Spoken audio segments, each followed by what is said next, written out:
Hey everybody, what is going on? Hexlex here. I got another Master Duel video for you, and it's Monday, which means it's time for another one of our weekly viewer specials. If you're new to the channel or new to this series in particular, then here's how we do it. Every week on Monday, we like to showcase games from you all, the viewers. That way we can see some strategies that you've put together yourselves or decks that I might not have time to get to, but more than that, it's really a fun way to come together and share our cool games, just cheer each other on. It's something I really like doing. We've been doing it for a long time here on the channel, so if you're interested in getting in on this, then you're going to want to head down to the description below. You're going to find an invite link to our Discord server, the Hexlex Plex. There, under the Master Duel section, is a channel called Viewer Special Submissions. Make sure you're leaving your 9-digit player ID so that way I can see your publicly saved replays. If you have a game in particular that you want me to watch, then just make sure that you're leaving either a screenshot or your opponent's name or the date and time, something where I know that's the game you want me to see. But let's go ahead and get right on into your duels. Okay, this first game comes to us from Draco, who, true to their name, is playing the new Dragon Link, well, really more like Rokket deck. As a lot of the time, you don't even need the Romulus and Dragon Ravine anymore. The new Rokket support is so good at setting up your plays with the Absa Router, particularly the Rokket Loader, that, yeah, you can just cut all that stuff out and play a straight-up Rokket deck, and it functions even better than Dragon Link did. I haven't crafted a lot of the Rokket URs, the new ones, myself yet, but it is a deck that I'm interested in, because I have played Dragon Link in the past, and it looks like our opponent is going to be on Draco Tail. So let's go ahead and dive right into this first game.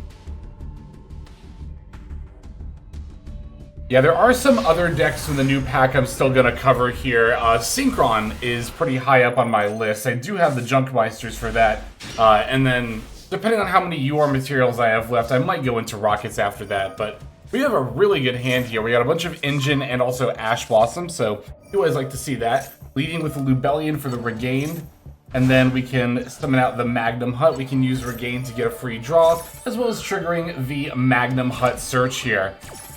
Of course, we have a couple of good Rokket monsters in hand, and we find the Rokket Caliber off the top of our deck as well. Opponent's going to throw out their Ash Blossom or not Ash Blossom, we have that. They're going to throw out their Draco Tail Phimena, making the Secretarian Dragon using the Malulu as well as a second Phimena in hand. So, of course, the Secretarian Dragon means that all of our on-field special summoned dragon monsters are not going to be able to activate their effects. Looks like they're setting up Ketu, or no, Flame and Ketu. I almost said Ketu and Rahu. So Striker Dragon doesn't get the search here, but we do get to make SP Little Knight, which is a warrior, meaning that we can use that in order to banish the Secretarian Dragon. We don't have any more follow-up plays after that, but the end phase Magnum Hut does let us grab the Drua Swarm. So going into our opponent's turn, they're going to flip up the Ketu Draco Tail, adding the Lucius, using away the entire hand for the Arthelion. 4 materials, huh? And yet they simply chose to add them all back. I thought they were going to try to, like, maybe start bouncing some of our cards, but this is something that I see a lot of Draco Tail players on ladder do, and I think it's a pretty big misplay. Basically, our opponents just showed us their whole hand for kind of no reason. Like, there was no reason to fuse away the, like, Ghost Spell and Nib if you're just going to add them right back. Again, all you've done at that point is just shown your opponent, hey, these are the hand traps I have, by the way. Now, if they tried to, like, maybe bounce some of our stuff, that might have made a little bit more sense, although, of course, the Regain would have been later on the Chain Link, so it still would have resolved, and if they tried to target Little Knight, we could have just chained that. Okay, so they're going to set Rahu as well as another trap card, adding back all 4 of their monsters again. Or they get 3 of them. Alright, so we're going to go Magnum Hut effect. They're going to chain Ghost Bell, because the Magnum Hut can actually add dragon monsters from the graveyard to the hand, not just the deck. But that's totally fine. We don't really care that much about that. Alright, so Rahu is going to fuse Pan in deck with Nib in hand to make Golemel. Pan gets to activate to set and then also destroy a monster. We're going to use Little Knight to bounce out the Golemel, that way he won't trigger to destroy yet another card. Probably just going to pop Magnum Hut here, right? Yep. Normal summon Lucius. Lucius is going to add a Malulu here. I think they've already been through all 3 of their 5 mana, right? Yep, they're all in the graveyard right now. Of course, Crystron gets to send away the Arthelian. And then Golemel and Little Knight come back during the end phase. We find the Boot Sector launch. That's a pretty solid top deck, given that we didn't get to search it off the Striker Dragon during the last turn. Making the Guard Dragon Pisty. They're going to go Dracatail Flame, and then we're going to use Little Knight to bounce out the Golemel yet again. They're going to chain Sting, and that lets them use the Golemel to pop the Little Knight.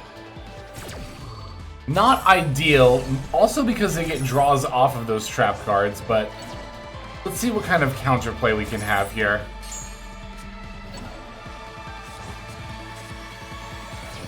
We can go for the Regained effect, putting back the Tracer, getting a Dominus Impulse. Here's Boot Sector launch, and then now we can revive the Caliber as well as summoning the Rokket Synchron from hand. That in turn can revive Drurostorm, which can sync with the Rokket Caliber, and that's going to make the Bestial Dissipator.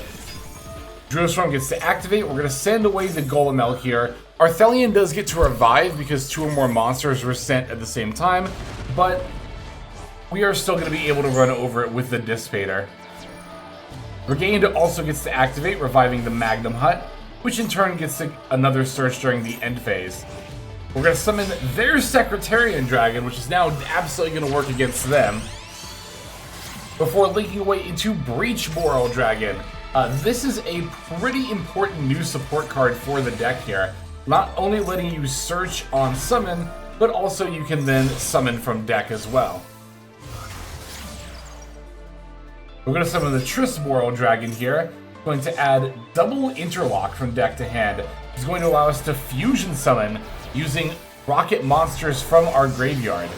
Then let's go into the new Borlode Fatal Flare Dragon, which will further extend us by adding more rocket monsters, the Rocket Detonator. Our opponent, seeing that we have more than enough bodies on board, is going to concede here. An excellent showing of the new Rocket strategy in a very back and forth game. Thank you very much, Draco. We love to see it. Let's go ahead and check out the next one. Alright, this next duel is going to come to us from Mika, and Mika's got a game actually from the latest Deckmaster Cup that took place this past weekend. So, let's see. So she's going to be on the Ryzeal with K9 and Fiendsmith as well. Quite the brew we've got going here. It's funny because you would think that Ryzeal, oh, they rank 4 lock you, so that conflicts with K9, but we can definitely still make use of K9 as an engine on the side, and also not every Ryzeal effect necessarily locks you. For example, Ice Ryzeal's normal summon effect does not lock you, so using Ryzeal as an engine moving forward might be the best way to play it now that Cross is banned, as opposed to always making it like the main focus of a deck. We're actually going to see an example of this here in an upcoming video later this week, but definitely want to check out this awesome pile deck. And looking at our opponent, they are going to be on Rokket, although they're playing more of the traditional Dragon Link build with the Romulus and the Ravine. But let's go ahead and jump right on into this game. So because this was played in a duel room, as it was a tournament game, we are going to be able to see what's in our opponent's hand. That's not the case for ranked ladder or event games, but when you're in a duel room and you see the replay, then that is the case. So looks like they've got a Maxi, but we've got an Ash Blossom, and immediately we're starting off with the Ice Ryzeal for X and getting the X to search. Note again that we are not locked into rank 4s at this point. They're going to choose to Droll instead of Max C, which is so fine with us because we have the Izana, and not only can we summon out the Lupus and make a rank 5 here, but we still have a lot more Ryzeal extension in hand. Here's the K917 Ripper, and then we get to link away, not overlay. We're going to link our X plus Ice into Moon of the Closed Heaven, because the Fiendsmith line is totally playable under Joel and Lockbird. You don't need to do any searching. Well, there is, of course, Engraver searching Tract and then Tract searching Lurie, but if you're going at it from the angle where you're linking into Moon and going into Requiem, that Fiendsmith line does not actually require any searching, so that can be totally played under Joel and Lockbird. I'm sure our opponents really wishing they would have activated Maxi instead. I've had a lot of games like that. That's actually a pretty huge decision point a lot of the time when you're playing second and you've got all these hand traps in your hand is, you know, you have to look at your hand and also consider your opponent's strategy and really ask yourself, okay, what's better? Drawing a lot off of Maxi or stopping their searches with Droll? Because it's not always the same answer, right? Alright, so we're ending on the Ripper as well as Detonator and Fiendsmith's Desiree. We've also got an Ash Blossom and Joyous Spring in our hand. Let's see what our opponent's going to do here. They're going to lead with a Draw Phase Quick Launch. We're going to fire off the Ash Blossom and Joyous Spring against that. Now, of course, we won't have it for their Maxi, not that, you know, of course, we can do that was in our opponent's hand, but also we're not going to be really summoning during their turn anyway, so this Maxi won't end up extending them. More than likely. Okay, so here's Striker Dragon. We're going to use our Ryzeal Detonator's first material to destroy it. Just keeping these bodies off the board can be super important because it's going to stop our opponent from being able to link climb, right? We're adding a second copy of Boot Sector Launch. They're going to use that, or attempt to, and we're going to go Detonator to pop the Boot Sector Launch. Of course, because a field spell is no longer on the field, doesn't get to resolve, and our opponent with no more plays is simply going to concede at this point. So yeah, that's a pretty good example of, again, you would think that Ryzeal locking you into rank 4 would totally conflict with other engines like K9 or Fiendsmith, but it's less about like, okay, does this card lock, period, or how are you using the card, right? And in the case of Ryzeal cards, as you can see, you can advance your board state very well without having to lock yourself into the rank 4s. Alright, let's go ahead and look at one more game before we finish off here. And our final duel is coming to us from Toadette. And Toadette is going to be playing against an opponent you've probably heard of before. That's me, Pack. So, looks like Toadette and Pack matched up on rank ladder. And let's see, we are going to be on K9 Crystron. We've also got the Therion King Regulus as a fun tech as well. And then let's see what Pack is on here. It looks like some amount of K9. Wow, a playset of Royal Izuna. Wow, look at all these Royals, sheesh. Yeah, it looks like K9 Vanquish Soul. Alright, let's see how this one shakes out. I actually matched up against Pack in the second? I can't remember which one. I think it was the second Deckmaster Cup, but that ended up being the only game I won that whole tournament.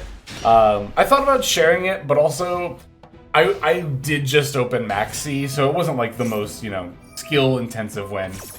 Anyway, Pack's gonna lead with the Mad Love. We're chaining Imperm, and then they have a heavy Borger on their side. Ugh, that's rough.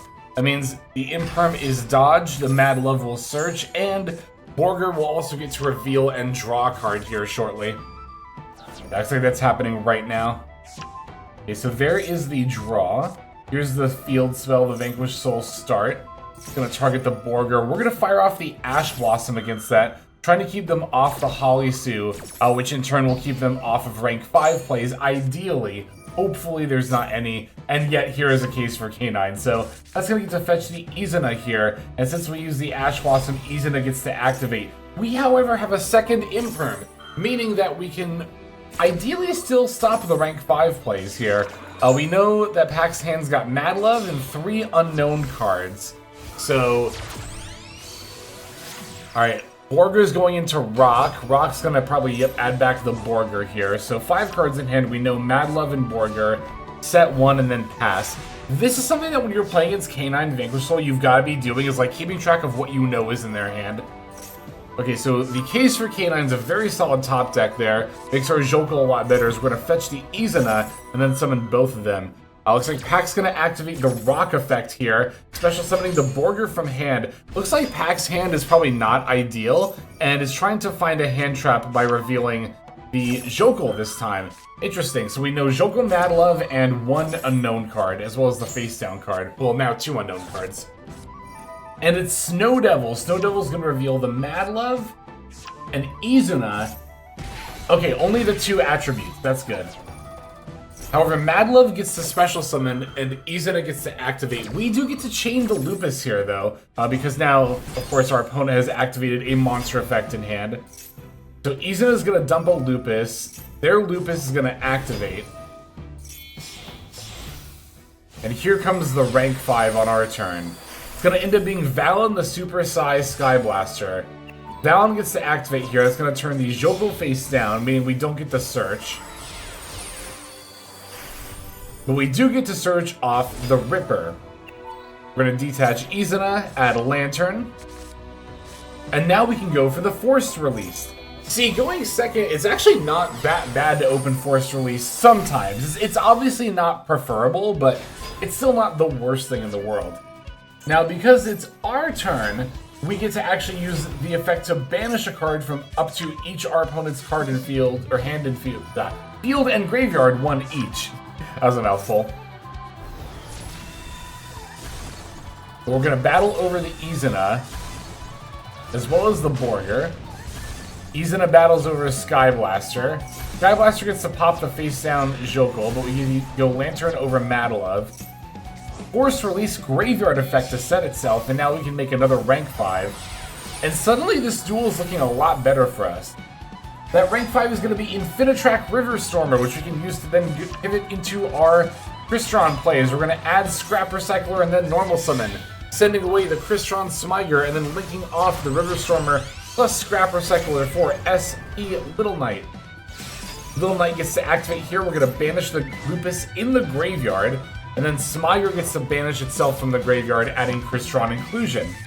Now we're going to go Inclusion, activate in order to add Sulfador, and we're going to follow up with some more Crystron plays. Keep in mind, we'll also, of course, have the Little Knight and also the K9X Werewolf going into our opponent's turn. Alright, here's Inclusion reviving Tristaros. That's going to sync with the Sulfador to make Ellie Skelly. Now, Crystron Elliskeletus can add the cluster that we sent. And we're going to use Tristaros Graveyard effect, popping the Elliskeletus, and summoning out Sulfenir and Sulfador. Elliskeletus can revive Tristaros, and we're going to overlay to make a rank 5, which is going to be the Cyber Dragon Nova, and then Infinity. And of course, we can use the Infinity's effect to take the Rock of the Vanquisher and attach it as a material. Setting cluster and then passing. So we have a ton of disruption going into our opponent's turn here. The Tristaros can make a Dawn Dragster, the cluster can pop, the Werewolf can hand rip, and of course the Infinity can Omni-Negate on top of the Little Knight. So here in response to the Magnum Hut, we're immediately going to Tristaros into that Dawn Dragster, so now we have the spell Trap Negate. Magnum Hut's going to banish our Jokul in order to summon, and then it gets to activate. We're going to chain the Werewolf here to look at their hand and then banish a card until the end of the turn. And it looks like it's Perulia and Jokul, so we're going to banish the Jokul, and now all they have left in hand is a Perulia. And furthermore, we get to use Cluster to pop the Magnum Hut as they try to go into battle phase. Normal Summon Perulia is actually going to lead to the Dragon Infinity, the Typhone here. The Super Star Slayer, but we're going to go Forced Release. We're actually going to overlay the Werewolf into the Jax. Now we can use the Forced Release to destroy the Typhone, and that's going to be it for PAX plays. Adding a Phantasme during the end phase of getting the Joko back, not that it really matters at this point. We can simply go to battle phase and end the duel pretty much whenever we want. And it looks like we are doing just that. Alright, that was an excellent game. Thank you very much for submitting that Toadette, as well as everybody who submitted. Even if you didn't make it in, we could not do this series without your submissions. So thank you all very, very much for the support for a series that has been the longest running here on the channel. But that is going to go ahead and do it for now. Thank you as always. Let's move on to our outro so we can thank our YouTube members and Patreon subscribers specifically. Hey everybody, Hexlex here. Thank you so very much for watching all the way to the very end of the video, which by the way is one of the best ways to support the channel. Speaking of supporting the channel, take a look at the names on screen. These are folks who have been so generous as to either join as a YouTube member or subscribe over on patreon.com/Hexlex to support. There's also perks for doing so. If you would like to see YouTube videos early, as well as some exclusive videos that get uploaded to YouTube, but for one reason or another I decide not to publish, definitely go ahead and hit that join button to see content early, as well as some exclusive content. If you're looking for more exclusive content, over on patreon.com, I upload exclusive videos that are not posted on YouTube just about every single day. Whether you choose to subscribe over on Patreon, join as a YouTube member, or simply continue to watch, your support is greatly appreciated. Thank you so very much. But for now, this is Hexlex. I am signing out, and I hope that you have a fantastic day.